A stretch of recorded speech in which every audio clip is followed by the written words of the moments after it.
conversation might very well get picked up on the live stream that you might not want to be on live stream. So if you want to have a chat with somebody, write it down and slide a note so that we've got a good clear audio. Okay, so we're gonna get jumping right on this. I do have handouts for this class. So with this handout is a how-to. Hi, come on in. It's a how-to along with an exploded view. Look, that goes together. There you go. Along with an exploded view of what your pattern is going to look like when you're getting ready to assemble it. There we go. And I've got one for you, Toby. I've got one we can share with your mom if that's okay. Here, just come in. I've got one here. Do you want to bring me one? If somebody needs one, they can. Yeah. Okay, thank you. You need me to move over? No. Here you go, Michaela. You're welcome. Here you go. You're very welcome. Okay. Okay, two left. Awesome. I also brought some extra. I also have some extra keyhole necklines for these. What I'm anticipating is doing a class on how to actually utilize these things effectively without losing your mind. So it can be done because I've done it and I'm still mostly sane. So this is an easy pattern once you've done it a time or two, okay? The first time you do it, it's going to be a little bit of a wrestle, but once you've gone through it a time or two, it's going to be like breathing. It'll be so easy. All right. So this particular piece, what we're doing, we're not going to get into the historical and we're going to, here's, you can find the nitty-gritty details and all like this. I want to dive straight into how to get the measurements to draft your pattern, how to mark those out on, if you look on your back page here, I provided a schematic showing you what your pattern pieces will look like once you've got them all set and where we'll turn measurements. So what we're going to do is, once we've kind of gone through this a little bit, we're going to break up into teams. Because by the time we get done, y'all are going to be writing in your measurements on your paper so that you will then have the measurements you need to draft out your pattern. Okay. And I did go into some pretty good detail on that. I've got 3 pages of closely typed how-to step-by-step on this. So there's going to be some really good, hopefully, step-by-step information on there. Hi, come on in. Here you go. We are live streaming this class, so if you're uncomfortable with that, please let me know. Okay, good deal. All right. So some of the things I want to touch on are supplies. When you're drafting your pattern, a lot of times you will hear things like, you can use shower curtains or bed sheets or insert item here to draw your pattern on. I have found an extremely cost-effective way to draft out your patterns. This is plastic dot cloth that is 1 millimeter thick. You can pick it up in a multi-roll over at your favorite hardware store, Walmart, whatever. The nice thing about this is, this pack right here cost me a little $9, and I will probably make enough patterns that I could clothe 15 to 20 people out of this one $9 pack. Okay? Now, why is it so special? It's see-through. It's lightweight. You can take a Sharpie and you can draw all over this. You can also take your paper patterns, lay them out on a nice flat surface, put this on top of your paper patterns and trace it, and then put your paper pattern away so that you're saving it for another day and it doesn't get shredded, cats don't eat it, children don't run off and they get the tail of the kite. So this comes in really very handy. Pins go through it easily, and this is really pretty sturdy because it's pretty strong. If you're using a fabric that has a pattern on it, you can actually see your pattern through this so that you can get your lines all nice and straight. So that really does help a great deal with this. Then, once you have cut your pattern out and you've finished all your bits and bobs, when you fold up your pattern pieces, down around here, from Elizabethan all the way to children's coats. It does not matter. It'll fit inside a Ziploc bag. And then you can put it inside a little accordion folder thing to hold your pattern pieces so that it's easier to find what you need. It does not take a great deal of space, and this will last you for years. Years. Okay. So I did have a couple examples of a finished garment utilizing this pattern. This particular piece right here is my little wrist Viking underdress. It has the the upper gores up in here, the lower gores down in here, and a simple sleeve with a keyhole neckline. This can fit multiple sizes. It can shrink with you if you need to. If it grows with you, it's an easy swap out to take out some of the gores to add a little more room this way. Because your shoulder to shoulder width doesn't really change all that much. You can make up the differences in your side gores. You can also create a really nice apron dress with the same pattern. Here we go. So instead of having the body go all the way up to the shoulder, this is your upper gores. Here's your lower gores, just like you would have for the dress. Here's your upper gores and your lower gores. Then you can set that in, and ta-da, you now have an apron dress. Easy peasy. Straps for your apron dress. You want to set them close together in the back here so that when you put it on, you don't have slippage. You're not having your straps slide down on your shoulders. So this helps to hold them into place. Another thing that you can do is, and this is going to probably happen to this one, is you can create a couple of loops to go on either side, loop here, so that when you are putting your straps on, you put your loop through that strap, and you are now attaching your brooches to this, and it's not putting undue stress and strain, and you don't have as many struggles with getting your brooches through 2-3 layers of that. You can just have a single on this one. So I have seen, if you take a look at some of the carvings, where you can see like the Valkyries on there, if you look really close, sometimes you can see a little bit of a curve. And now we're suspecting that may have been a loop that you have been able to put this guy through, and then you're not pulling through your dress, you're pulling this strap. And I'm going to have these where they can be up there for people to look at and turn inside out and see how those kind of fit together. Yes, ma'am. Clarification for some of our possibly new people is that the Tunic pattern is basically the same as the dress pattern. Yes, that is correct. So the only difference between this dress that I wear and a tunic that another individual would wear is how long. Okay, so if you want to run around in a shorter tunic, and yes, that's great. You don't have to make a full length dress. That's okay. Also, this is a multi-purpose pattern. It is the same pattern I use for my Turkish and my Persians. So you're getting a 3 for a minimum out of this pattern. And we will touch base on the differences between Persian and Turkish and Rus at another class. Tonight is my first.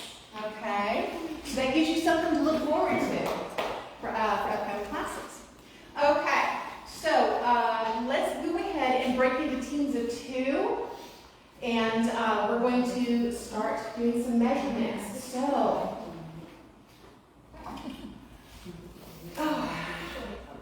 can I borrow, are you okay being my model? Okay, great, thank you.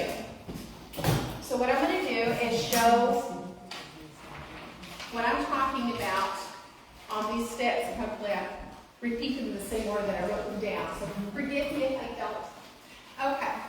So when you are starting off with your measurements, you're going to do point of shoulder to point of shoulder. And I like to take my measurements from behind because we tend to curl our shoulders in like this when we're standing. We do this. We curl our shoulders in, our tummies sink in, everything comes down like this. Over here, how you doing? Instead of rolling the shoulders back and opening up the chest, because you get a different measurement. The measurement that you have from here to here could be an inch or more different from what you have here to here. So your point of shoulder is from the ball of the shoulder to the ball of the shoulder, over the arch, and I'm going to turn you sideways, my love. There we go. You want to go over the base of the neck to make allowances for this right here, because that's going to pull your garment up in the back. Okay? All right. So I'm going to go point of shoulder, and I cheat, especially if they're wearing a shirt that's got sleeves that are set in, because those sleeves are sitting exactly where I want my garment sleeves to sit. So here we go, and I'm showing, I'm not going to say it out loud. Okay, so I'm showing measurement for this individual's point to point. Okay. Hi, come on in. And we are shooting a live stream on this one, so if you're uncomfortable with that, please let me know. Okay, great. Now, I want to double check. Okay. And I'm going to go point of shoulder, across the top, point of shoulder. There's an 1.5 inch difference from the front point to point to the back point to point. So I'm going to go with the larger measurement in here. So I want to make sure that there's some comfortable room. You want to have some arm length, and you don't want the back end of your garment to hitch up and have that U shape in the back with the hem. Okay? So we're counting for that. So the next measurement I'm going to do is I want the arm's eye. For any persons who don't sew, the arm's eye is this bit around the upper part of your arm, goes under the armpit to the point of the shoulder. Okay? Now again, I'm going to make use of this shirt. This is wonderful. You don't want your arm's eye to be too tight, because then your sleeves are going to be snug and you're going to be fighting your garment and you're going to be uncomfortable. You want to be comfortable in what you're wearing. Okay? So I'm only going to take half the arm's eye. Why? Because that sleeve is cut on a fold. So I'm going to get half of it. So I'm going to point of the shoulder, and I'm going to follow the curve of the sleeve here to just under the armpit. I hope you're not ticklish. Okay, good. Okay. And then I'm taking that measurement and I'm going to write it right here. All right. So here I've got the point of shoulder, top of the body. And I've got the arm's eye sitting right here at where the sleeve depth is going to be on this garment. Okay? I have a question. Yes, sir. When you say point to the shoulder, you're talking about this The ball. This ball. Where on it? Is that Right at the point, right at the top. Because if you go past that arm, if you go past the ball of that shoulder there, your garment's going to be longer and your seam's going to be sitting halfway under your shoulder. So you want it sitting on your shoulder. Okay. Okay? The measurements that I'm taking do not include the seam allowance. So you're going to want to make sure to add that to your pattern. I take the tiniest little bit of a seam allowance, 1/4 inch if I can get away with it, because fabric is expensive, and I don't want to waste any of it in the seam. I want all that fabric on show. Okay? Some folks are more comfortable with a 1/2 inch or a 5/8. That's your comfort level. You go ahead and adjust to that for you. That's okay. Everyone's different, and we can certainly embrace that. All right, so from the arm side, all right, so the next part I'm going to do, are you okay with me reading around you? Okay, all right. I always ask first before the bear hug. Okay, here we go. So, okay, arms down. So you want to take your measurement around the fullest part of the chest. Then what you're going to do is you're going to ask your person to take a deep breath in, and then press out, blow out, hard.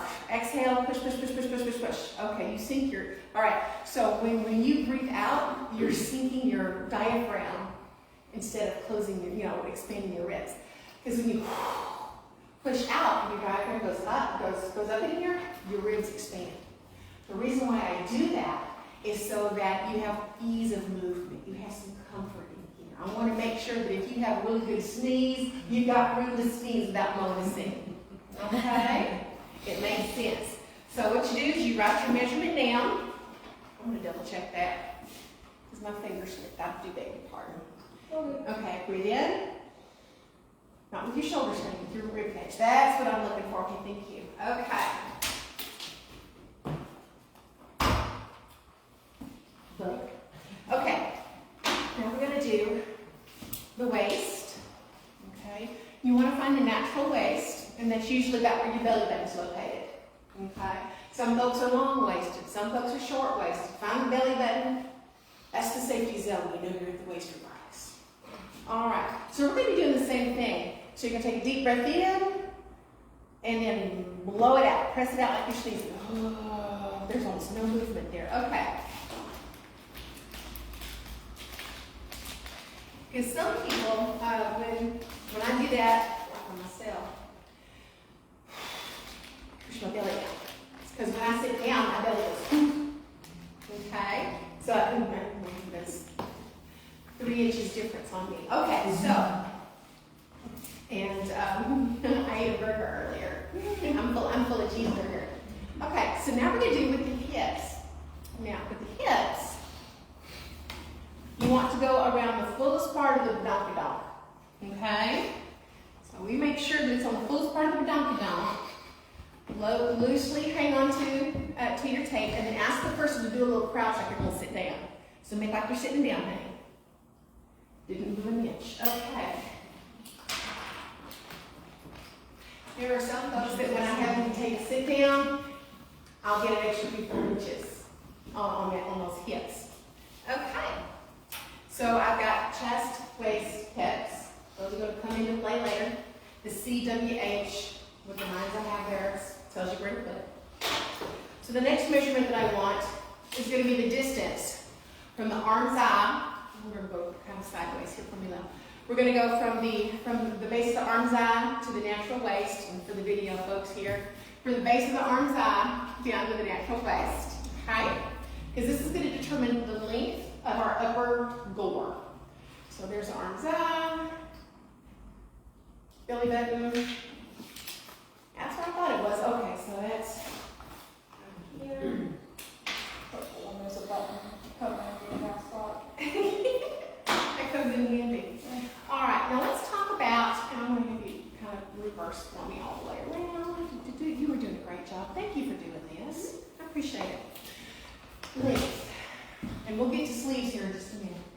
But the length of your garment, I always start right at the base. If you're wearing a shirt with a collar, I always start at where the seam of the yoke attaches, the collar attaches to the yoke. Why? Because we have a vertebrae that sticks out right here. If you cut a garment that sits above that vertebrae, you are going to get a headache at the end of the day of monumental proportions. That's an acupressure point. And a lot of times, ladies will have this really fabulous garment. Oh, I've got a headache. I'll take a look. And they didn't make allowances for that vertebrae. And now they got all that pressure and weight and stress just sitting on that thing, just begging for a migraine. Okay. So I'm going to go from just under that vertebrae.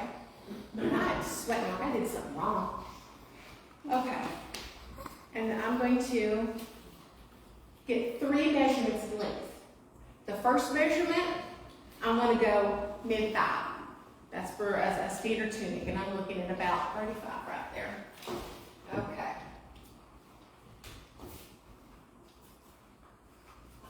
Okay. Then I'm going to go about mid-calf. And that looks to be 47. And then we're going to go down to the heel. I don't like to take it all the way to the floor because we're out and about. We're running through the woods. We're traipsing through mud and dirt and goodness knows what. The last thing you want to do is trip over your heels. So you want to make sure you've got some foot room so you can run around like that. Okay. And I'm letting this fall naturally. Persons who have a curvier badonkadonk, you want to make sure that you've got some allowance for that.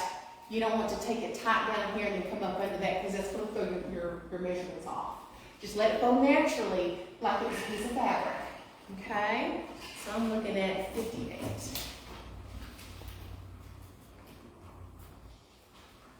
All right. Let's see. Now let's talk about the sleeve. Go ahead and turn around for enough. All right. So with those giving you Tunic, it's giving you a apron dress length, and it's giving you a floor length. So you've got options. Okay. Sleeve, multiple options for that as well. So what I like to do is with the dominant arm, you're right-handed, left-handed, okay. I always take from the dominant because then I know that the non-dominant is going to fit no matter what. Because the dominant arm is always bigger, more muscular, more developed. Because it's used more. Right? Right. All right. So what I'm going to do is take from the I'm going to take from the point of the shoulder, and I'm going to go behind the arm to the elbow. We're going to turn so folks can see what I'm doing here. Here we go. See where I've got one right there? I'm going to turn a little bit more so these folks back here can see. Just the point of the elbow. Okay? Now we'll come back this way. You're doing a great job. Okay. I'm going to give it a little bend. All right. So point of the shoulder to the point of the elbow. If you're me. That's 1.5. Okay. And then I'm going to take it from here, here, and about to the middle of the hand. Right about to the middle, because when you hem it up, it's going to hit perfectly. Because then you don't have this with the sleeves covered up here. Okay? So when you go to say, hi, how are you doing? Your sleeves don't ride up. They're sitting where they want to be. Okay, so that's 6 down. Okay. Now, can you make a fist for me, please? Okay. I want to get the circumference of the fist. All right, so we're sitting at 10.5. It's on here. Okay. Thank you so much for your help. I appreciate that. Yay! That's a very, very thing to stand up from a room of people get measured. I'm going to tell you right now. Okay. Sure.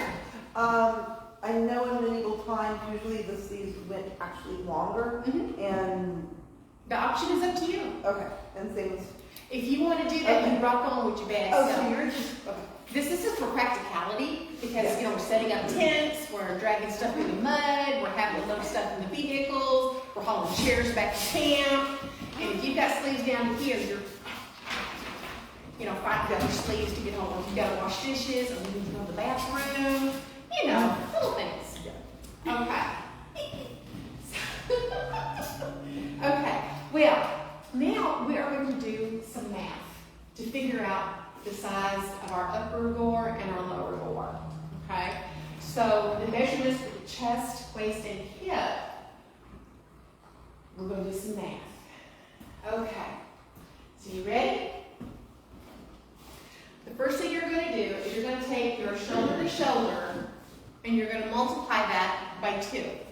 And that's broken down in the handout that I gave you on how to do these steps. So that's the first thing that you do is multiply your shoulder to shoulder. You missed that part. Yeah. we'll go back on that in a little bit. Your shoulder to shoulder, multiply that by 2. Why? Because you've got a front and back. That gives you your front and your back. Once you have that, write that number down.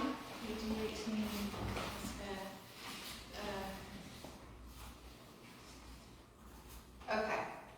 I don't math very well, and I'm not a technical writer, so if something doesn't make sense in the way that I wrote it, please reach out to me and I'll unbrigit it, okay, so that it makes sense. All right, now that we have our body, okay, so hers is 18 inches, okay, so 18 times 2 is 30. Did I get that right? Okay, good. All right. I'm breaking the thing again. Okay, so once we have this, we're going to take our chest measurement. Okay, so 41 minus 36 equals, and you take that number and divide it by 4. Why? Because you've got 4 upper gores. You got 1, 2, 3, 4. So that's going to get you your upper gore measurement, and you're going to write that down right up here at the top part of your upper gore pattern. Yes, sir. This is really super basic. What's a gore? Oh, it's that little piece of fabric that's going to make it so that you can breathe. Oh, okay, so it's like, okay. So this Well, right It's like an here, additional piece in the middle. Yeah, that's a border. okay. That's Oh, all right, it's, yeah. Is, And the other question, that's a roach. I'm sorry? A roach? A brooch? Roach. Well, it's a Sounded like pretty it's you a stiff roach. on. Oh, Yeah. So roach with a B.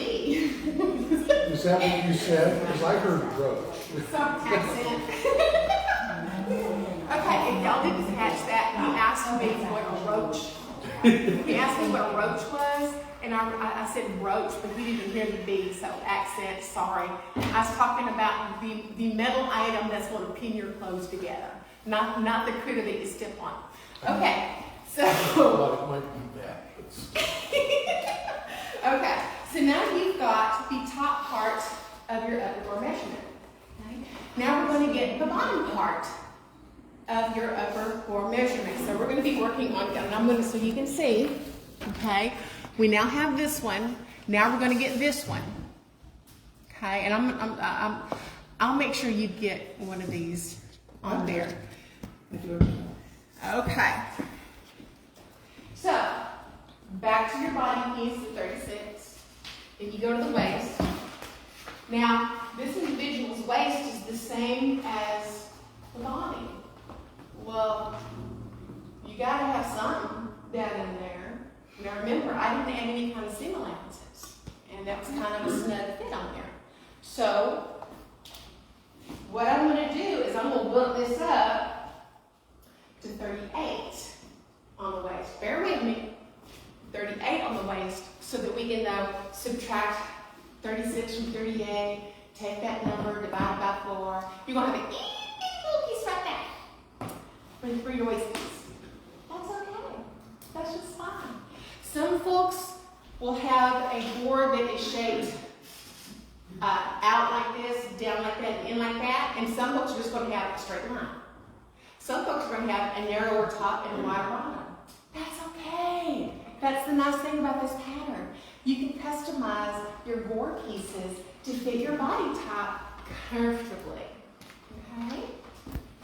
So with that now happening, you're going to now have the measurement for the lower part of your upper gore as well as the top part for your lower gore. So you now have your, I'll say 2 inches. Now you can go to 2. Let's see. I can't math that fast for the chest measurement. I need a calculator. Okay. So now we have our sleeve measurement. We know how long the sleeve is going to be. We know that the opening for your hand to go through your thank you, Daddy. Okay.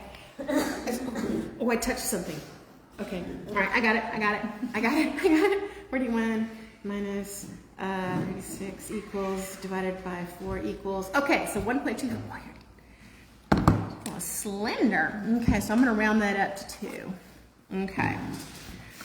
Okay. So your board, my love, is going to be a nice rectangle. It'll be very comfortable for you. Okay. So that's how I did that part. Thank you, sweetheart. And this is what it looks like once you've got your pieces. This is your to the elbow length. This is your full length. This is your wrist. This is your arm's eye on the fold. And then your upper gore measurement, the length of your upper gore, and at the waist of the upper gore, and the waist of your lower gore. Now, take a look at your pattern piece, your diagram on here.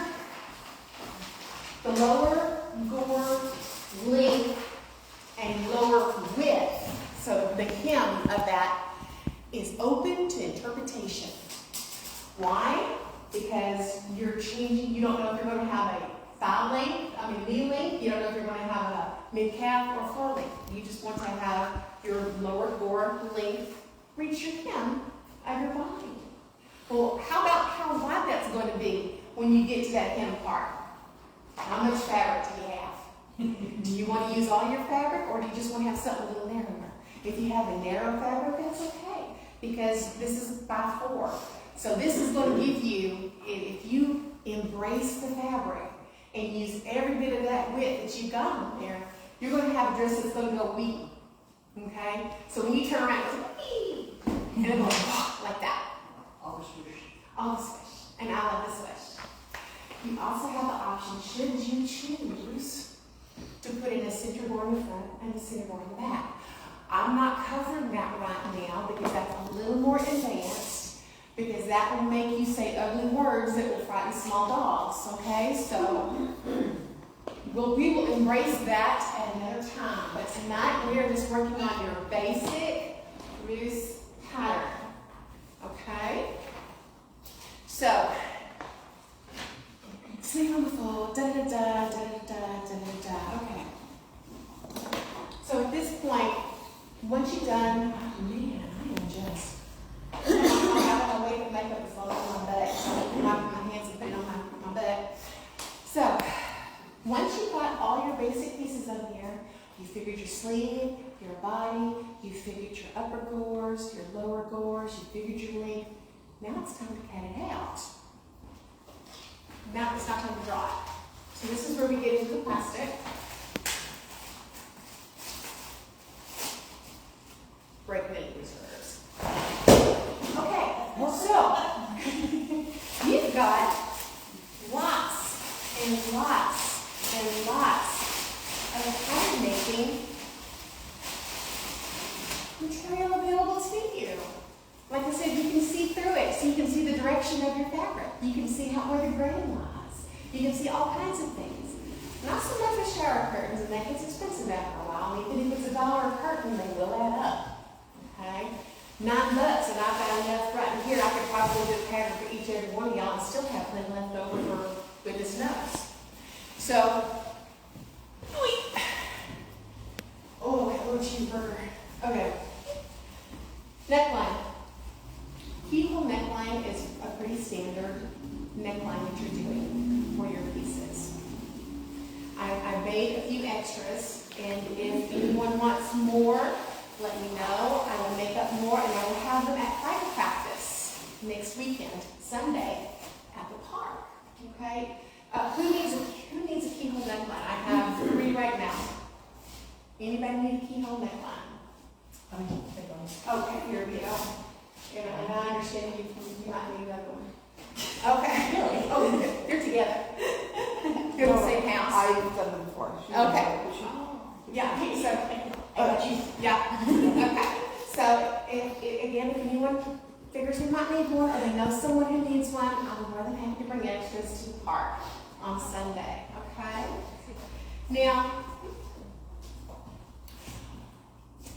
drawing these out, you can lay out your plastic on the table. You can use a straight edge ruler, and you will transfer your numbers onto your pattern making fabric or plastic or insert item here, and you can cut them out. Please remember to add your seam allowance. These are raw measurements. These do not include your seam allowance. More than once, I have not included the seam allowance when I was doing my thing, much to my chagrin, and I had to go back and undo all the hand stitching and undo all the seams and do all of it and cut in pieces. I won't repeat the words that I said because I like y'all, and I want y'all to have a good opinion of me, not thinking, oh my gosh, Mom's got a potty now. So once you've got your pieces together, cut out and ready to roll, I don't want to go too deep into cutting out your fabric just yet, but I did include the exploded view of what your pieces will look like when you have them all laid out. Now, let's see. Does somebody have a sheet of paper I could borrow for just a hot minute? There we go. Thank you so much. I'm going to show you something real quick and easy. So when you get your fabric at the store, you've got your cut edge, your sellages, and your fold, right? Okay. Easy peasy, lemon squeezy. Here we go. You want to take, you go, oh, how much fabric do I get? How long do you want it? I don't know. Okay. Go over to the fabric store of your choice, Joann's, wherever. And you say, okay, well, I like this fabric, okay. Pull out the bolt. Unroll a little bit until you get the length that you want it. Grab a hold of that little fold at the top. Okay, there's my shoulder. That's how I want it. Okay. Yeah, I want twice that. Okay. So she'll go, okay, we'll measure that. Okay, you got about 2.5 yards there, so you need another 2.5 yards, 5 yards total. Really good. Yes, ma'am. If you were buying linen, please account for shrinkage. Boiling baby. We'll talk about that too. So you want more than that. Yeah. Twice. So if it's a high shrink item, I would add a yard, minimum, okay? And when I talk about boil and bake, I'm talking before you cut anything else. Throw that in the washing machine with the hottest water you can get. Don't worry about detergent, and please, for the love of Pete, don't put fabric softener in there, okay? Because you might get blotches on your garment, and if you plan on block printing it later, that's going to put a barrier that's not going to allow the ink to properly adhere to your garments. Okay? Or if you're starting off with one color and you want a different color and you've put fabric softener in it, it will mottle your dye. So please don't put fabric softener in your wash when you're working with your stuff. This includes wool. You can fell your wool. This is 100% wool, and it has been in the washing machine and the dryer so many times I can't even think about it. Felling, this is beating the stuffing out of your wool until the fibers close up together nice and tight, almost like they felt blankets. Okay? Once you have boiled your fabric in your washing machine, 1, 2, 3 washes, whatever you feel is sufficient for the item that you're working on, then you're going to take that thing and you're going to put it in the dryer. And you're going to dry it for 45 minutes, an hour, whatever, on a high heat you can do without making your house catch on fire. Please be sure to clear your lip trap every single time. Okay? I have seen houses burn down with these 4 eyes due to not cleaning out your dryer lens. Okay? So please be aware of that. Please pay attention. If it's 100 degrees in your garage, don't do it. You wait until the nighttime or early in the morning when it's cool. Don't add more heat in there, okay? All right. Then once it's through drying, 2 or 3 times, however you feel is sufficient for your fabric, then you take it out, fold it up, hang it up right away, and then you're not going to have wrinkles with your wrinkles. It's much easier to work with at that point. Always iron your fabric before you cut it out. If you do not iron your fabric before you cut it out, your patterns are going to be like, okay, it's going to be a Picasso, because your fabric will be scrunched up and twisted up, and you won't have straight lines, you won't have true measurements. Always press it. It will save you a great deal of stress in the long run. Okay. Synthetics. I'm going to touch on that. We are a society for creative anachronism, not compulsive authenticity. All right? Use your finances wisely. If you have a synthetic fabric that replicates a look of an extant piece, then you go right ahead, boo-boo, and you get what you need, and you follow the washing instructions that's on the end of the bolt. Okay? Don't worry if somebody goes, oh, I see you're in polyester. The proper reply to that is, oh, are you going to make something for me? When's that going to be ready? Okay? Don't fall for that nonsense. All right? This is an expensive hobby. Where we can save money, we save money. You're going for a look. Walk on, have fun, enjoy. It's supposed to be fun. If it's not fun anymore, why are we doing it? Okay. Fabric. So here it is off the bolt. I have the piece that I want, and I'm going to fold this in such a way that I am going to get the most pattern out of the least amount of fabric. I'm going to open this up, and I'm going to put cut edge to cut edge, selvage to selvage. Now, those of us who have been playing for a little while This is triggered a memory. Oh, you're gonna make a regular old tea tunic. Nope. Not happening. So the next thing I'm gonna do is, well, shoulder to shoulder is 18 inches. So let me see, that's about 18 inches. I'm gonna fold this fabric over to where the, here we go. To where this edge is now touching along where the body is located. See, you got that right there? Right there. This is the body. This is not the body. Okay. There we go.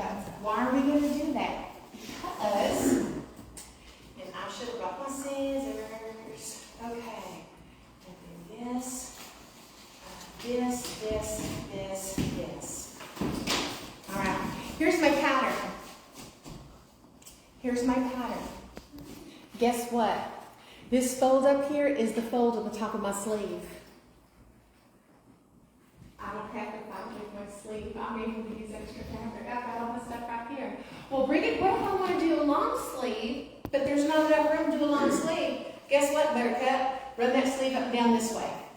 Because here's the fold on this side too.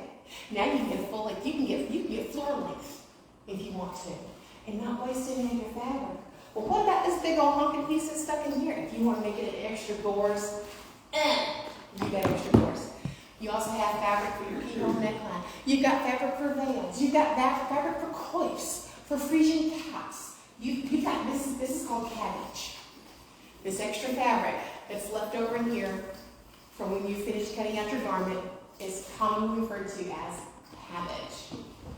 If you have something that you need to stuff like a pillow, a bum roll, or whatever, you take your cabbage and you cut it up. You now have coleslaw.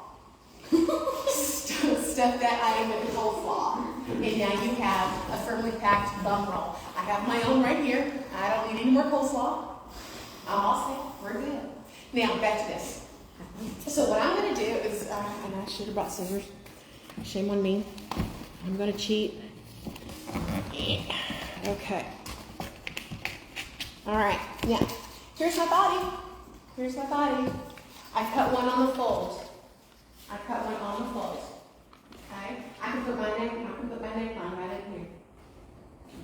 All right. Now I've got all these pieces right here. Okay. So now I'm going to cut out my sleeve.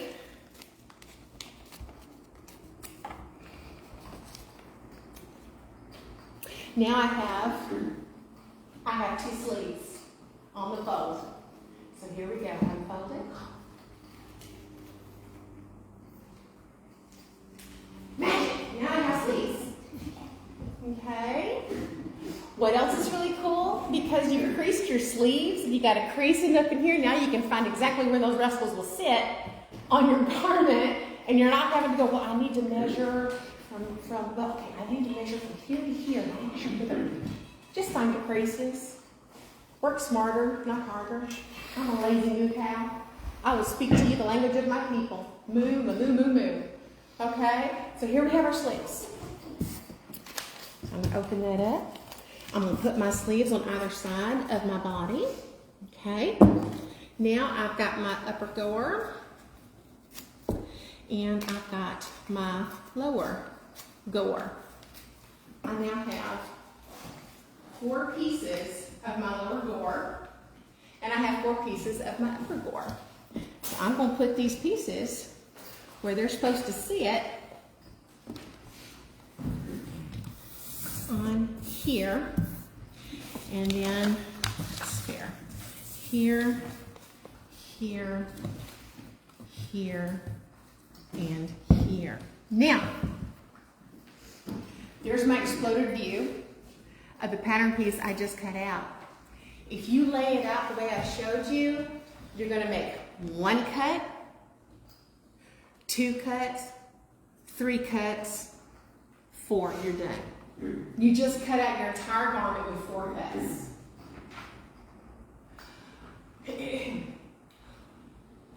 When I've had enough coffee, I have been known to mass produce these guys with trim. I was able to turn out 6 in a day. Okay? And I'm talking starting at 8 o'clock in the morning and finishing up around 8 or 9 o'clock at night with occasional potty breaks. So this is the easiest pattern I have found. It's amazing. You can even take that and you can turn it into a dress, you can turn it into a Turkish coat, you can turn it into a Mongol coat, you can turn it into Persian. Well, Brigit, what's the difference between the tunic and the coat? You just cut it up the front. Just cut it up the front. There you go, you got a coat. Wow. Okay? Well, I want to make it Mongol. Okay. Cut it up the front. Cut a little extra piece of fabric to join the front on the one side and extend it over to the other side here. Voila, now we have a Mongol coat. Magic. It works great. So, okay, well, fine. And we're going to do this for real. Next month, the next class, we are actually going to be cutting out mock-ups. I'm going to bring stuff so we can cut out mock-ups. You can draw your pattern pieces and have them ready. We'll cut out mock-ups so you can try those on. Okay? Okay. So when you're sewing these together, the first thing I do is I will sew the widest parts of the upper gore to the inside of the sleeve. See what that exploded view is showing in there? I will sew the widest part of the upper gore, to the widest part of my sleeve. Okay? Straight sides to straight sides. What does that mean? That means that the straight side, I'm going to pinch this little piece off so it's nice and straight. The inside of this is the straight side of your sleeve. This is the straight side of your upper gore. Straight sides to straight sides. Because by the time you get done and you lay your garment flat, it's going to look like this. I guarantee it will look like this. As long as you keep in your mind straight sides to straight sides. You hit a speed bump, I'm a phone call away. Okay? Or Facebook. Not so much for smoke signals because, you know, fire risk. Anyway, once you've gotten all of your gores attached to your sleeves, then you're going to attach this whole thing to your body. Straight sides to straight sides. Straight sides to straight sides. Because when you're done, you're going to close it up and you're going to sew down the sides here. And you have now finished your garment. Just that quick. Now, things that I recommend. Put your keyhole neckline in first before you put anything else onto your garment. Why? You're not wrestling, 6, 5, 6, 7, 8, 9 yards of fabric through a little bitty space on your sewing machine. Okay? So put your inner facing into your keyhole neckline, sew it down, press it. Your iron is your friend, believe it or not.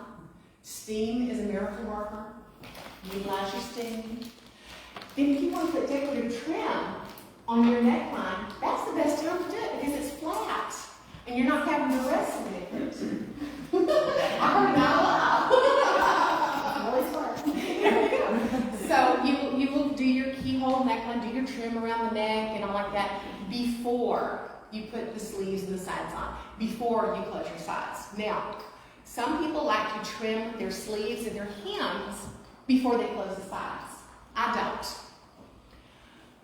Multitude of reasons. One, I always goober it up. Always. Okay, you've always got one where you've got your trim sitting up here and the two trims sit down here and they missed each other the highway. So once you've closed your sides and you press, steam is your friend, then you can take your trim, place it where you want it, and pin it down. Lots of pins are good. Yes, ma'am.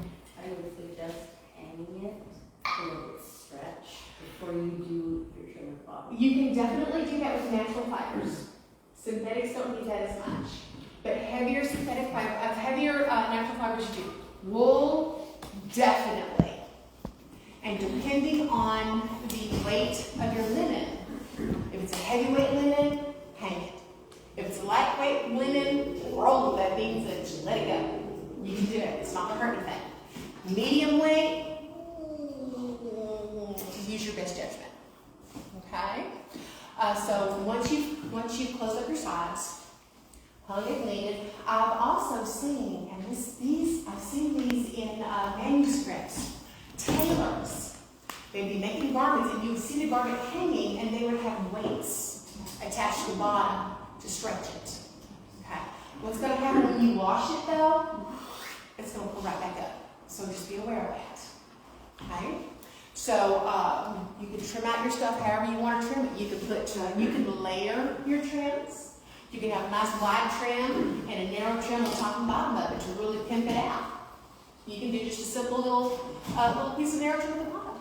You can have trim that starts at the hem, runs up over your shoulders, and goes down the back end. You can do a reverse keyhole neckline if you feel sparky. What's that? Well, that's where you take your interfacing and have it in a different color. And you stitch it in such a way that when you turn it around, that different color is laid on the outside of your garments. And that gives you a little extra song for your permanent. That's also a really great way to use up some extra cabbage that you might have laying around. Now, this is not difficult. Why? Because it's the same doggone keyhole interfacing you're using to put on the inside. The only difference is you're flipping it out. And it's okay. And we'll touch on that when we do our next class. Whew. Questions? Yes, sir. I didn't quite get the seam allowance part to that. So the seam allowance is your preference. So I prefer having a very narrow seam allowance. I use a serger. What is a seam allowance? Seam allowance is the amount of fabric that you have Look at on your your seam. on It's the right inside, Right. right here. Because So if you don't that's have a where- seam allowance, it's not going to fit. If you don't have a seam allowance, honey, there's no way that that's going to join together. Not even with glue and spit, it's not going to work. you need thread to make it stick, otherwise there's going to be a problem. Yeah, here you go. So I have a very narrow seam allowance. My seam allowance is determined by my serger, because I serge everything. I serge everything. Now, some folks like to have a wider seam allowance because they want to do hand treatments on it. They want to do French seams, or they want to do flat fell seams. And we'll talk about seam treatments at another time, because that's a little more advanced on that one, and that needs some hands-on with that, with actual fabric, needle, and thread on that one. Personal preference. If you want to have an inch seam allowance in there, you rock on, you go right ahead. And that's basically what I'm getting at, is you've done your measurements, you've got to then add that. You add that to it. That's it. In fact, I think I have that on here, is that none of the measurements on here will have that seam allowance. Include your seam allowance when you're doing your measurements. So if you've got a 2-inch upper panel right in here, and you want to have a half-inch seam allowance, well then from point A to point B, you got a half-inch It's 3 inches. on now. here and a half-inch over here. So at that point, there you go. So we got 3 inches. Yes, ma'am. I was just gonna say, for something like linen, just be careful if you make a really big seam allowance, because it's all gonna fray down to your sew where you sewed it anyway. So So you might end up with a bunch of threads. to prevent fraying, if you don't have a serger, you can set your machine on a zigzag stitch. And you zigzag all your pieces before you assemble them. Okay? If you're feeling sparky and you want to do a flat fell seam or a French seam, we can cover that. That's a little more in-depth. That's a little more hands-on. That's a little more, what did she say again? Because I missed that last part. So it really helps a great deal to be able to hold fabric in your hands, needle and thread, and physically put those seam treatments in so you can really understand what we're talking about, the difference between a French seam and a flat fell seam on that. Yes, ma'am. We have some comments online. Oh, yes. A Mr. Wayne Cooler would like to say hello and say that he misses you both. And Lauren Jefferson from Roanoke, Anna Bonchi of Barony of Roanoke says, no questions, great class, very helpful. Oh, well, you. I appreciate that. Awesome. I love the feedback. It's been a long time since I've done one of these, and I'm sweating like I'm in church confessing. It's ooh. So anyhow, this is a very basic pattern. This is really very easy to put together.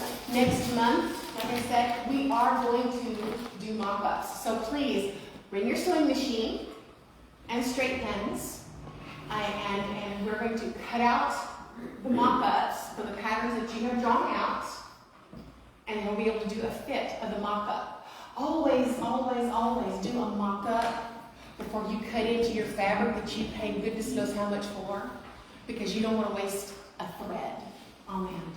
Always use your mock-ups. Well, what can I use for a mock-up? Glad you asked. You can use curtains, bed sheets, you can use tablecloths, you can use scrap fabric, you can use the best poly critter that's on the discount $1 a yard rack. Whatever you would like to utilize that's not going to have a great deal of stretch, because when you pull your fabric, if it goes blah, like this, that's not going to work. Bed sheets from the thrift store are awesome for that. Exactly. You can pick them up for pennies practically. Or the next time, you've got to replace some sheets, and well, I've had these for a couple of years, and they're looking a little see-through, so I'm going to replace them. Oh, look, I've got mock-up fabric. Fabulous. So you can certainly use that. That's a wonderful thing to do. Resources. Yes, you can purchase some excellent linens at fabricstore.com. You can purchase them at Joann's. You can purchase them. There are several fabric places that you can purchase in the Sacramento area and all like this. I'm going to let you know about the most wonderful place in Reno. Mills End. Mills End has an SCA discount. You get 25% off your fabric, and you don't pay taxes. So, well, what's Mills End? Mills End is where they get bulk of the end stuff that is manufactured at the mill, thus Mills End. Okay? So I've been able to pick up some gorgeous middleweight to heavyweight linen for $4.99 a yard. Put another 25% off of that, and no taxes. Do we need to bring a physical card or something? What you do is when you get to the cutting desk, hi, how are you doing? We're with the Society for Creative Anachronisms. Society for Creative Anachronisms. There's a card on file. Thank you so much. Okay. And there are people there who know about Silver Desert, they know about the SCA, and they'll get out there and go, wow, and they will whip that fabric out and Be prepared to get up on the ladder, because the shelves holding the bolts go yeah. 15, It's a 20 feet warehouse. tall. It's a warehouse. It's a warehouse. They have notions, they have threads, they have patterns, they have applique, they have all kinds of stuff. Now, if you really want to go on a fabric adventure, get a few of your friends together, preferably with a van, or take a Southwest flight down to LA to the Fabric District. You can haggle. You can haggle at the LA Fabric District, especially if you're paying cash. It's marvelous. I have gotten gorgeous $40 a yard elaborate brocades for it's like $7 or $8 a yard.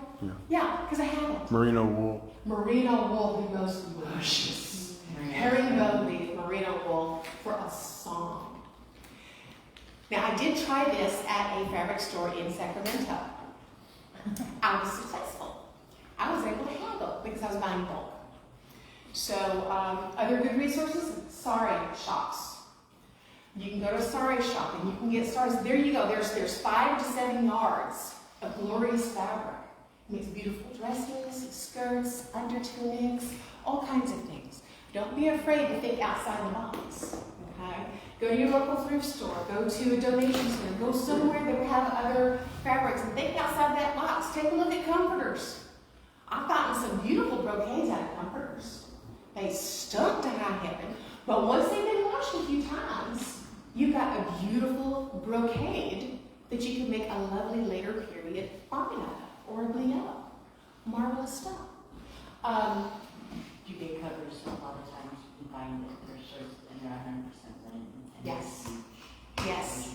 Yes, check clearances at some online places like Wayfair, Overstock. When they've got some clearance stuff, sometimes you can stumble across a single panel of linen for like $4. There's Marigold.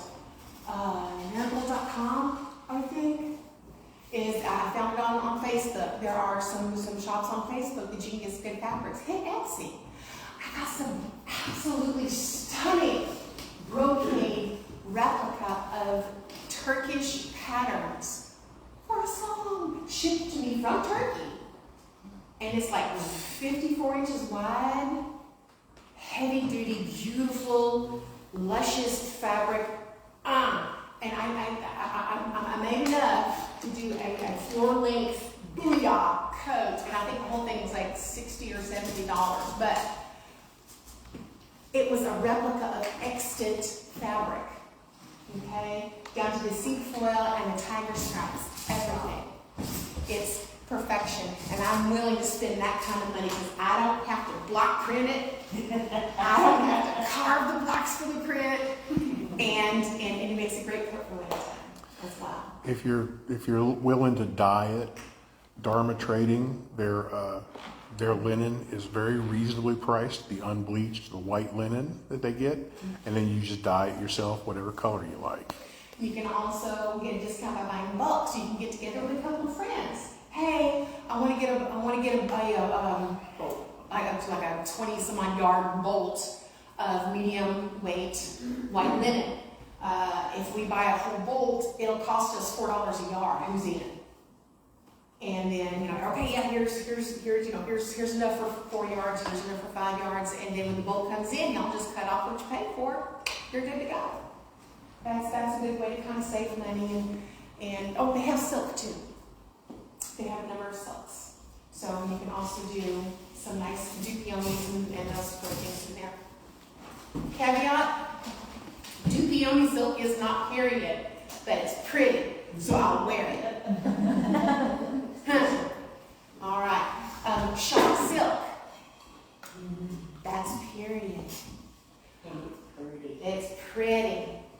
Why? Because you've got warp and the weft, two different colors. Woven, I don't weave, but I know what the pictures look like. So you've got the two colors with it so that you can get that shot silk look. And that's totally cool. Now, silkbaron.com, I used to shop from them all the time, but they hurt my wallet now, so I can't do that anymore. But if I want to get some good dupioni, I will literally drive up the hill to Reno, and I will go to Mill's End, and I will dig until I find that dupioni. And I'll buy all that my wallet says I can do, because I never know when I'm going to need it. And that way I've got it. What's that thing? They with the most fabric wins? Yes. No, she's still alive with the most fabric wins. There you go. I know, right? I need to convert those flat pieces into formed pieces. So, any questions? Thoughts? Ideas? Suggestions? Wool will shrink worse than this. Yes. Which is why it's always a good idea to fell it. Now, caveat. I don't intend on ever putting this wool anywhere near a washing machine. It will be a dry clean only. I've done it. I've done it. I have done it. I have the most luscious blue-red that will never see the inside of a washing machine. Will never see the inside of a dryer. My red coat is the same way, dry clean only. Like that. And long. Yeah. So it's a good idea for people who are just learning, how do you plan on cleaning it? That's how you do prep your fabric beforehand, otherwise it will always be dry clean only. Exactly. So plan for your future involvement with your garment. Color testing. Okay. We'll touch on color testing. How do I know that my garment is color fast and will not bleed? Okay. This is fairly easy. Let's say you bought the most gorgeous linen and you run it through the wash a couple of times and you go, I think it's going to be good. I don't think it's going to bleed anymore. I've boiled it and baked it like Brigit said. Oh no, boo-boo. No.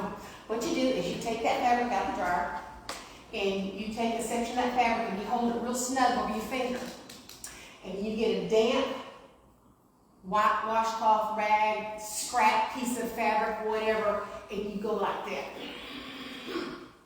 And you look at this. If you've got color on that white, you're not done. Stick it back in the washing machine and run it with vinegar. That vinegar, one, breaks down any oils that's on it. Two, that helps to create a chemical reaction to color set your fabrics. It's an acid.